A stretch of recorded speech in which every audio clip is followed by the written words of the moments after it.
Então nós vamos hoje continuar a meditação na palavra de Deus.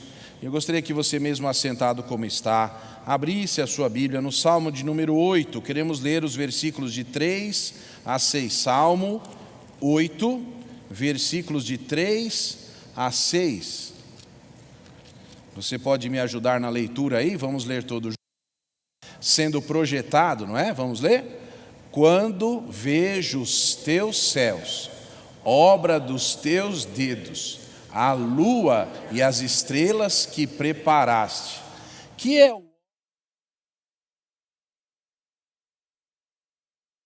homem para que o visites, contudo, pouco menor o fizeste do que os anjos, e de glória e de honra o coroaste. Fazes com que ele tenha domínio sobre as obras das tuas mãos. Tudo puseste debaixo de teus pés. Amém. Obrigado pela tua palavra. Obrigado, Senhor, porque o Senhor é um Deus tão maravilhoso. Tem cuidado de nós. Pai querido, abençoa os que estão entristecidos, os que estão necessitados, os que estão aflitos. Que a tua, Senhor, presença inunde o coração. E que possam, Senhor, isso possa resultar em alegria e louvor ao teu nome. Que esta breve e momentânea passagem que fazemos por aqui, nesta vida, e os seus sofrimentos, nós possamos nos lembrar que não pode ser comparado àquilo que o Senhor tem preparado para nós no futuro. Pai querido, te agradecemos por essa esperança.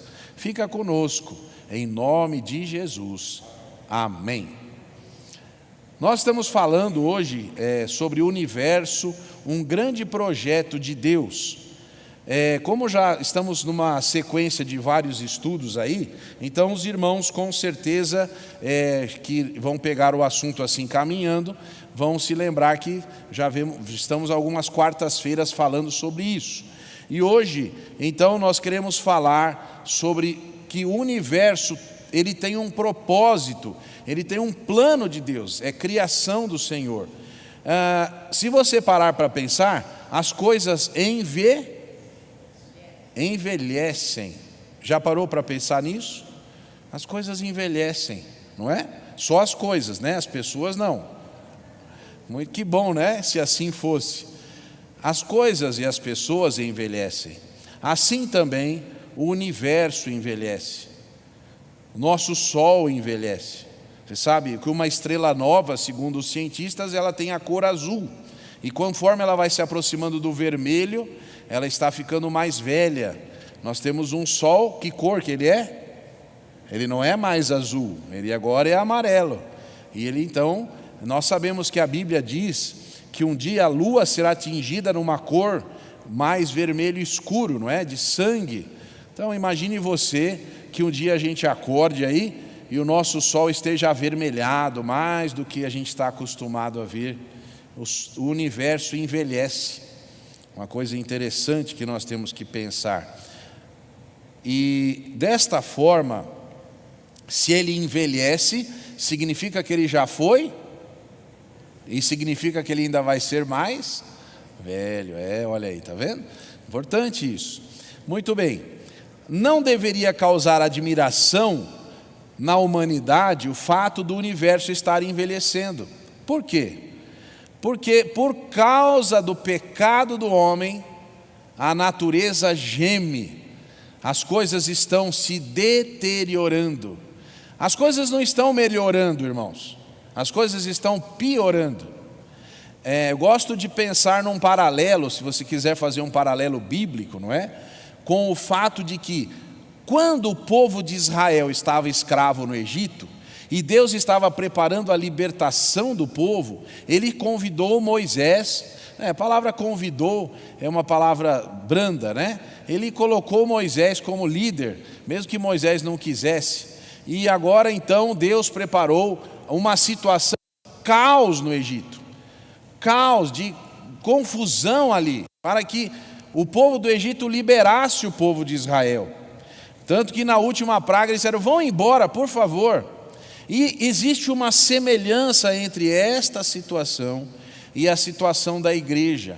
À medida que a vinda de Jesus se aproxima, À medida que o Senhor Jesus está preparando o palco da história para a sua vinda, para buscar a sua igreja, então a natureza geme, as forças da natureza são abaladas.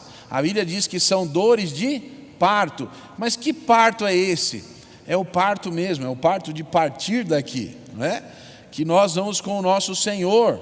Então você vai vendo as notícias, vai vendo as coisas acontecendo, essas questões de temperatura e tudo isso. E agora o nosso Sol está nervoso também, está mandando aí plasma solar em direção à Terra, né? Quem viu essa notícia aí alguma semana? Pouca gente, vocês não estão vendo as notícias, vocês só ficam olhando política, não estão vendo a parte de ciência, hein? Que é mais importante. Então, Deus tem um plano. Muito bem, eu quero que você se lembre que Deus criou todas as coisas, mas por causa da corrupção do pecado, as coisas vêm se deteriorando. Quando Adão e Eva, eles se revoltaram em relação a Deus e o desobedeceram, e eles tomaram para si a responsabilidade das decisões morais. Já pensou nisso? Antes, Deus tomava a decisão que é certo e que é errado, mas Adão e Eva resolveram abdicar para si essa decisão. E é diferente hoje? A humanidade continua dizendo, nós é que sabemos o que é certo e errado, e não a palavra de Deus. Então não mudou nada, o ser humano continua igualzinho, se rebelando contra Deus. E por ter feito isso, agora então, o apóstolo Paulo vai nos dizer, quero que você procure aí na sua Bíblia, em Romanos 8, a partir do versículo 19, vou ler até o 22. Veja aí o que está escrito. Porque a ardente expectação da criatura espera a manifestação dos filhos de Deus. Porque a criação ficou sujeita à vaidade. Deixa eu fazer uma observação. A criação ficou sujeita ao que é vão, ao que é sem sentido, não por sua vontade, mas por causa do que a sujeitou, na esperança de que também a mesma criatura será libertada da servidão da corrupção, para a liberdade da glória dos filhos de Deus. Porque sabemos que toda a criação geme e está juntamente com dores de parto até agora. Então o apóstolo Paulo, ele fala sobre isso, que a criação está com dores. Nós vemos isso acontecendo. É como se houvesse um clamor. Agora, quem seria o criador do universo? Você sabe a resposta, mas é uma pergunta retórica, né? Quem seria o criador do universo? Bom, nós podemos buscar na Bíblia essa resposta. É a Bíblia que nos apresenta quem é o criador, não só do universo, mas de todas as coisas. A Escritura, como eu já disse aqui, não é um livro científico, mas ela traz a revelação de Deus à humanidade. Nós cremos que a Bíblia não erra quando faz uma afirmação científica. Além disso, a criação do universo é um dos poderosos atos de Deus. E assim, ela é mencionada em diversas passagens das Escrituras.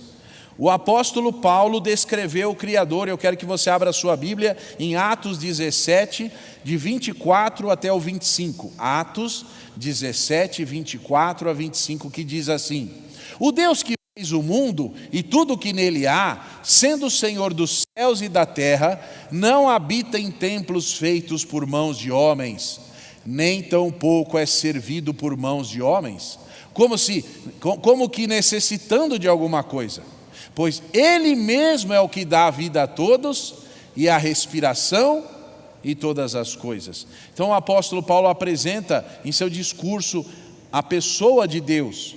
E é interessante nós imaginarmos, você talvez não tenha pensado nisso, mas eu já até comentei aqui, Deus fala e não precisa de ar.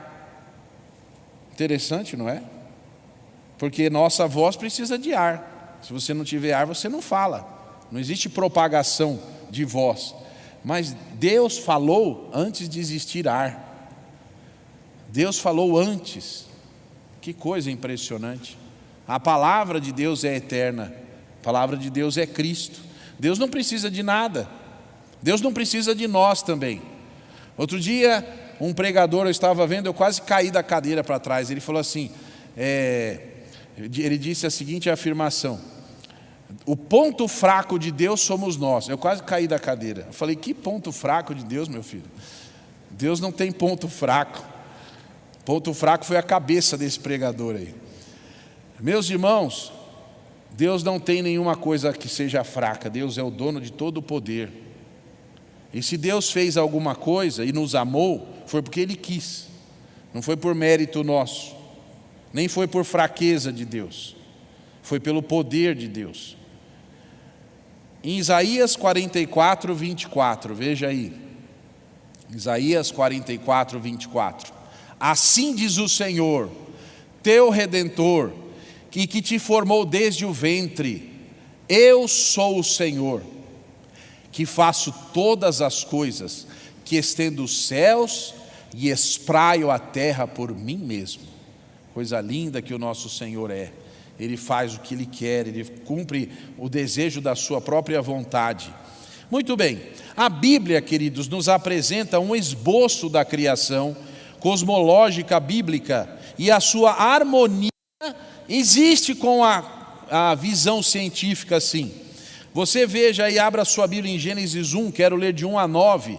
Gênesis 1, de 1 a 9. No princípio, criou Deus os céus e a terra era sem forma e vazia, e havia trevas sobre a face do abismo, e o Espírito de Deus se movia sobre a face das águas.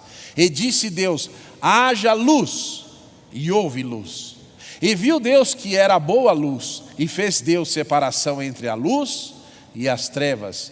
E Deus chamou a luz dia, e as trevas chamou noite.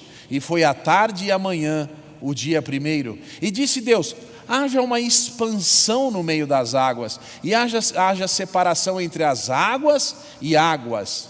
E fez Deus a expansão, e fez separação entre as águas que estavam debaixo da expansão, e as águas que estavam sobre a expansão. E assim foi.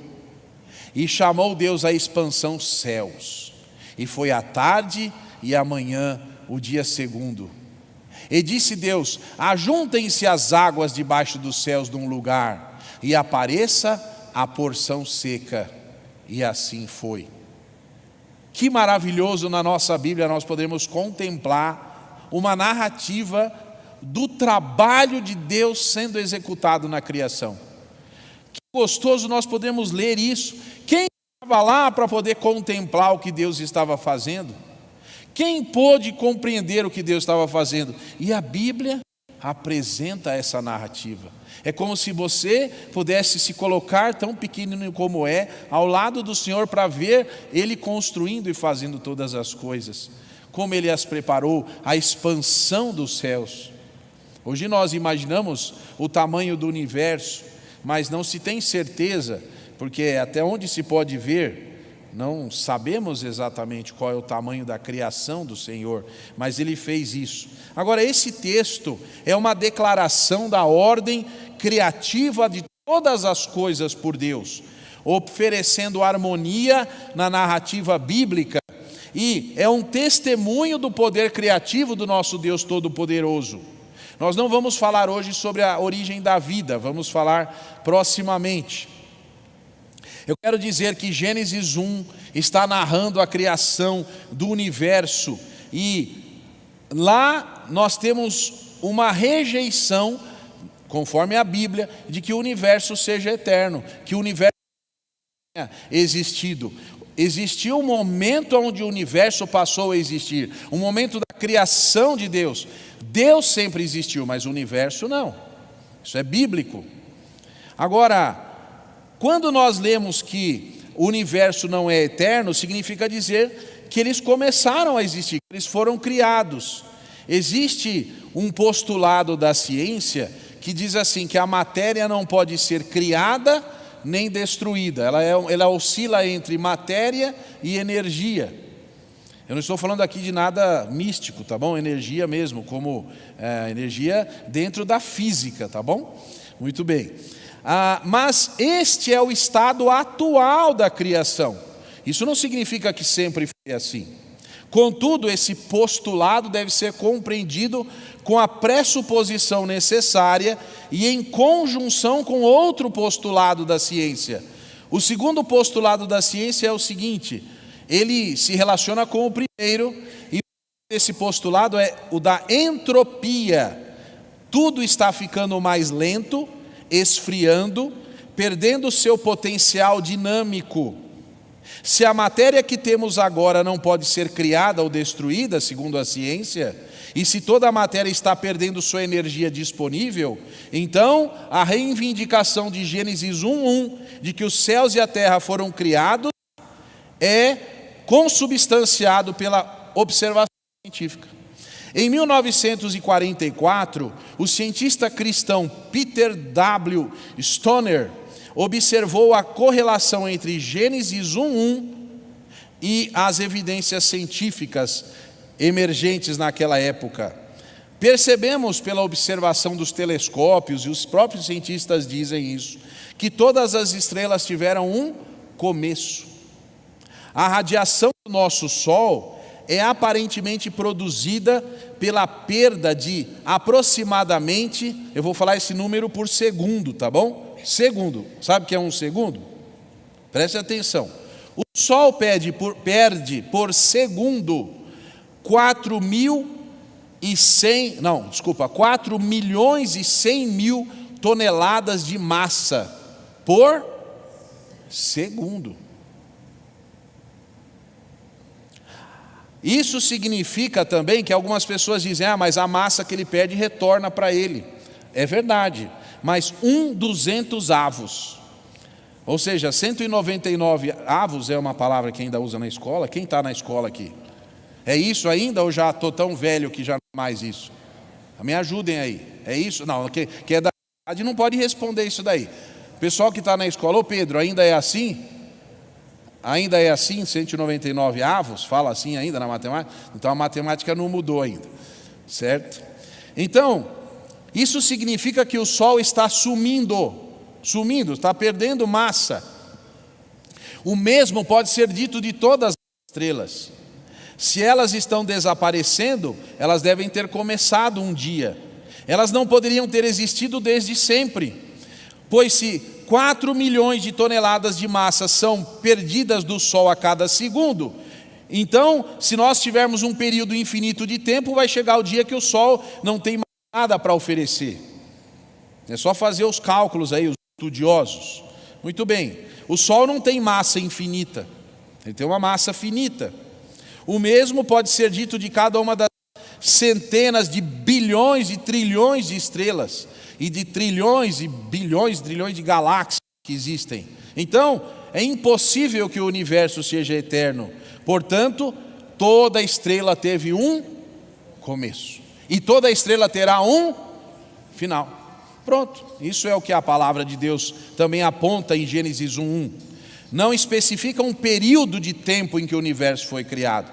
Eu já disse aqui que eu tenho a minha opinião pessoal, mas não quero influenciar a sua. Nós temos duas correntes de pensamento. Uma que o universo todo tem 6.000 anos, e uma outra que o universo pode ter mais tempo, e que esses dias que estão colocados aqui em Gênesis não seriam um período de 24 horas.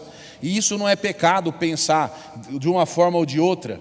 Apenas você fique aí com a sua opinião. O que você não pode fazer é achar que o outro que tem uma opinião diferente da sua está pecando, porque não tem absolutamente nada de problema nisso. Muito bem, há uma evidência muito forte, e muitos astrônomos hoje já têm definido que de fato existiu o dia da criação. Estão até mesmo formando teorias como que o universo teria sido criado. Algumas especulações parecem girar ao redor do conceito de que o universo foi criado a partir de uma quantidade tremenda de energia, provavelmente esta energia em forma de luz. Uma dessas teorias teria transformado essa energia em matéria em um período de tempo notadamente curto. Talvez os cientistas tenham chegado a não mais de meia hora. Interessante, né? Esses cálculos. Gostaria muito de ser assim. Eu sou pastor e tive uma outra linha de atuação, mas acharia muito interessante ter acesso a esses cálculos aqui. Isso me maravilha muito. Muito bem. A ciência não contradiz Gênesis 1:1, mas ela não completamente concorda também. Gênesis 1:1 também Gênesis declara que a terra era, nesse texto que nós lemos aí, que a terra era sem forma e vazia. Enquanto a teoria científica avançou e retrocedeu diversas formas aí para a terra ser criada, mas a Bíblia fala que a terra foi criada de uma forma que é dificilmente de explicar. A palavra hebraica é tohu bohu, são duas palavras que têm vários significados difíceis de traduzir. Um deles é sem regras ainda definidas, um lugar selvagem, um lugar não controlado ainda. Muito interessante essas duas palavras. Muito bem, em Gênesis 1:3 está escrito aí, haja luz, não é? E isso também é uma coisa muito interessante, porque Deus primeiro criou a luz, depois criou o sol. Se ele tivesse criado ao contrário, então aí sim seria um absurdo. Mas ele primeiro criou a luz, depois criou o sol. Muito bem. Isso é harmonioso com a situação da criação. A teoria do princípio das nebulosas, que as estrelas e os corpos teriam se formado a partir de corpos gasosos, giratórios, que foram esfriando. Então, à medida que eles esfriavam, eles iam girando cada vez mais rápido e foram reduzindo a sua área de onde eles estavam, e conforme a massa foi se condensando, foram capazes de criar os planetas e as estrelas. Isso é uma teoria. A teoria mais popular é que os planetas, as estrelas ou sistemas planetários são descendentes do desenvolvimento de nebulosas escuras. Isso também não tem nenhum problema com a Bíblia, porque a Bíblia fala que foi separado entre a luz e as trevas. Agora, se a nossa Terra foi criada de uma nebulosa escura ou clara, isso para nós não faz não tem problema o que tem acontecido antes. Se veio de rochas incandescentes e lava e o centro do planeta ainda, você talvez não saiba, mas nós temos aqui debaixo dos nossos pés um sol particular. O centro do nosso planeta tem um núcleo ferroso, não é? Quem aqui que é meio cientista aí, que gosta dessas coisas? Só eu? Então tá bom, então vou ficar falando sozinho aqui. Mas tem um núcleo também de ferro, onde a temperatura é altíssima por causa da pressão. Então nós estamos em cima de uma panela de pressão aqui. O que sai dos vulcões é o que está dentro do nosso planeta.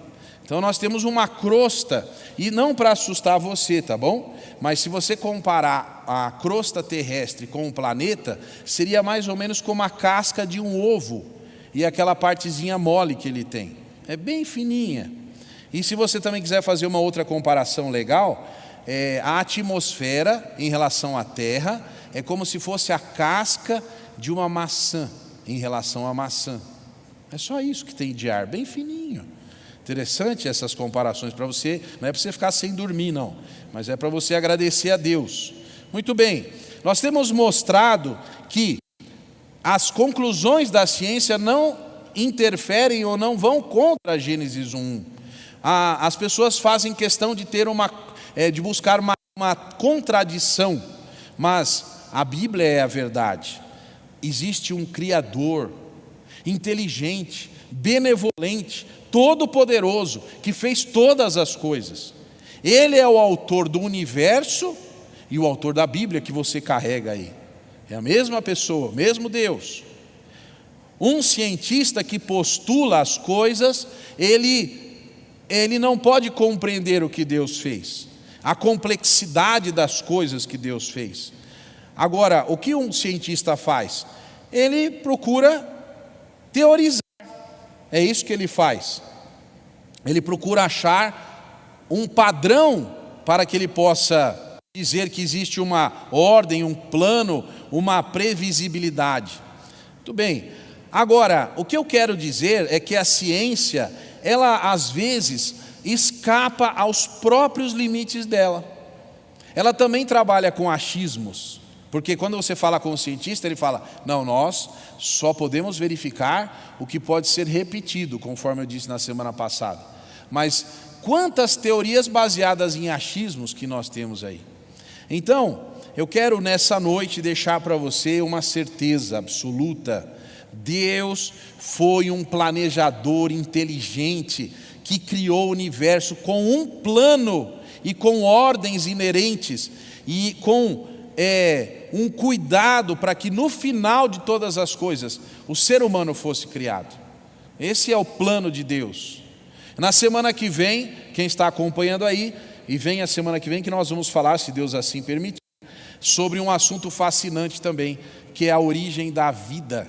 A origem da vida, tá bom? Falei hoje sobre a origem do universo. Talvez você não tenha gostado tanto assim, né? Mas aí na origem da vida você vai gostar, pode deixar, viu? É que esse negócio de universo, quem gosta sou eu mesmo. Gosto muito mesmo. Tenho um prazer muito grande de estudar isso. Mas na semana que vem nós vamos entrar um pouquinho na biologia aí vai ficar um pouco mais fácil e mais perto da gente, tá? Quem essa semana que passou procurou na internet aí, ó, eu deixei uma lição de casa, hein? Quem lembra qual foi?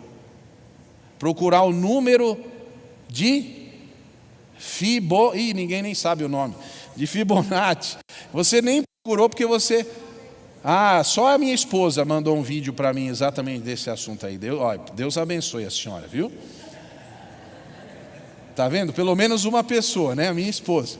Olha lá, ó, estão colocando lá os números que vão sendo criados num padrão aí. Procura, gente, é legal. Ei, jovens, procurem sobre isso aí. Vocês vão achar muito interessante. Viu? É uma espiral, que é um padrão em toda a criação. Tudo que existe obedece a essa proporção aí, que ela vai... O próximo número, para te assustar, é 144, viu, dessa sequência aí. Não que eu saiba de cor, mas o próximo número aí é o 144.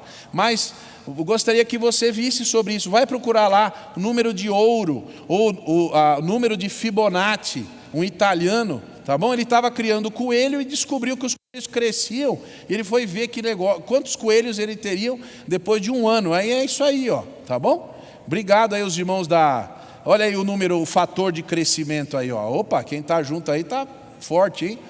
O número de fator de crescimento aí naquela curva lá. Que tudo que existe, uma nuvem, as ondas do mar, o seu corpo, as proporções dos dedos da sua mão, do braço em relação ao antebraço, todos os ossos, toda a sua estrutura, uma concha no mar, uma planta, tudo, uma montanha obedece a isso aí. Odilon, é verdade ou não é? Arquiteto aí sabe disso, ó. Estou falando aqui.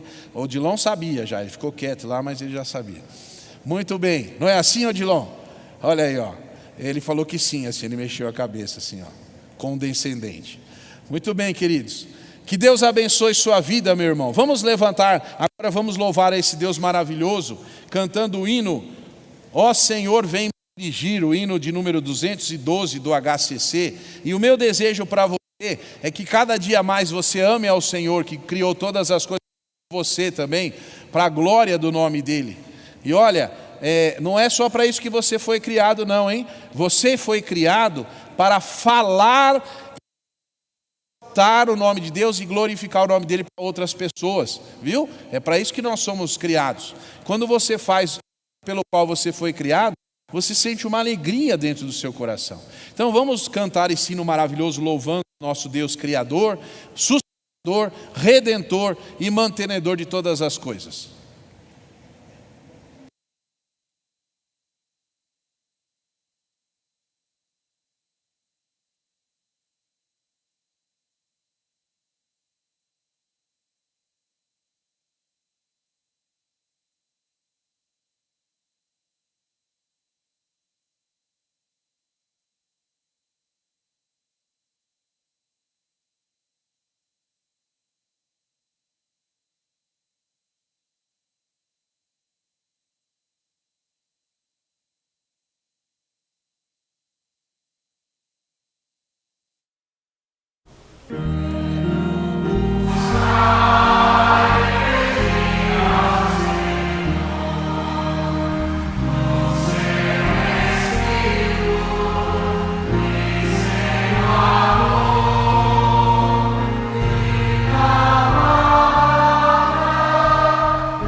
nosso encontro desta noite. E eu desejo a você que você seja ricamente abençoado por Deus. Confie a Ele tudo que você tem, tudo que você é, porque Ele é o Senhor. Ele tem esse culto com a bênção apostólica. Que a graça do nosso Senhor Jesus Cristo, o amor de Deus o Pai e as doces consolações do Espírito Santo estejam convosco agora e para todos sempre. Amém e amém. Que Deus abençoe você. Nos encontramos aí brevemente. Um grande abraço a todos. Deus abençoe. Muito obrigado.